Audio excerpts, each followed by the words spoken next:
Well, it's time now for Business News with Delano D'Souza. Hi, Delano. Thank you very much for joining us. Starting out with one country, which is part of the North American Free Trade Agreement that's warning of alternatives to the United States. That's right, actually. Good morning. We're talking about Mexico. In fact, Latin America's second largest economy says that amid tense trade negotiations with its neighbor to the north, it's got lots of alternatives.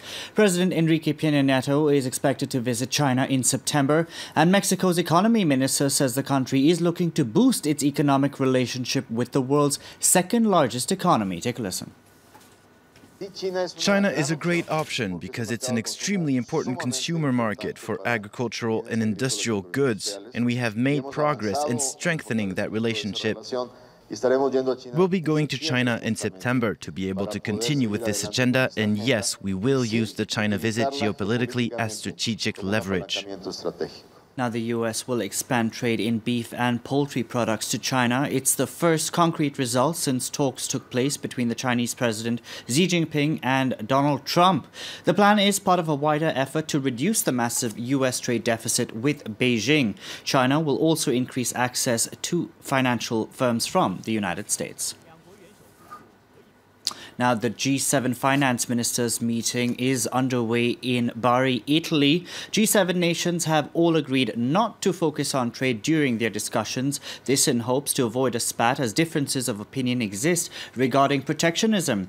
Treasury Secretary Steve Mnuchin will brief his counterparts on Donald Trump's plans for tax reform in the United States.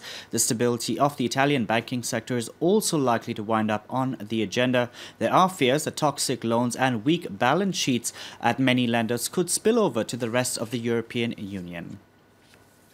And Delano, how are the markets set to end the week? Well, over in Asia, we are seeing a mixed picture at this hour. The Nikkei in Japan has ended the week with declines of 0.3%. The Shanghai Composite up around 0.6% at this hour. The Kospi down around 0.5% at this hour. Markets have just begun the session here in Europe. We are seeing a fairly positive picture at the start. London's FTSE up around 0.2%. The DAX in Frankfurt marginally higher this Friday.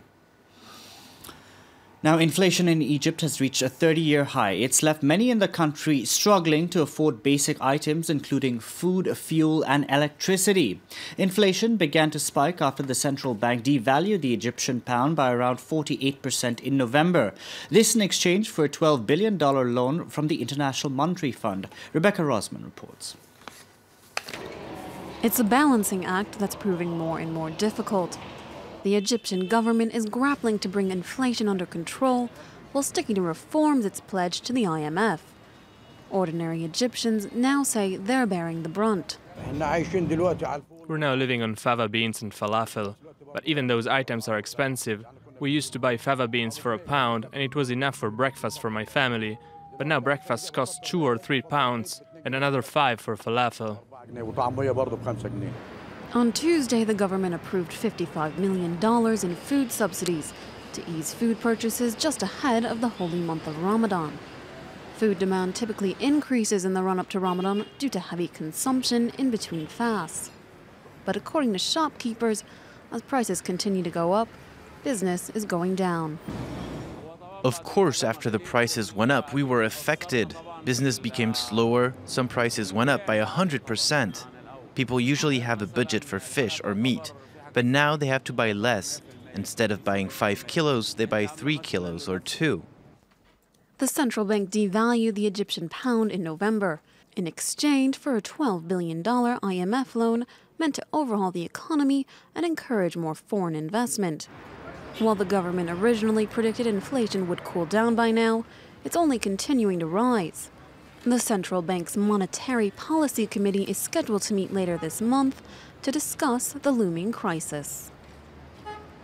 Rebecca Rosman there with that report. More business news coming up later on in the day at France 24. I'll hand it back to you. Thank you very much, Delano.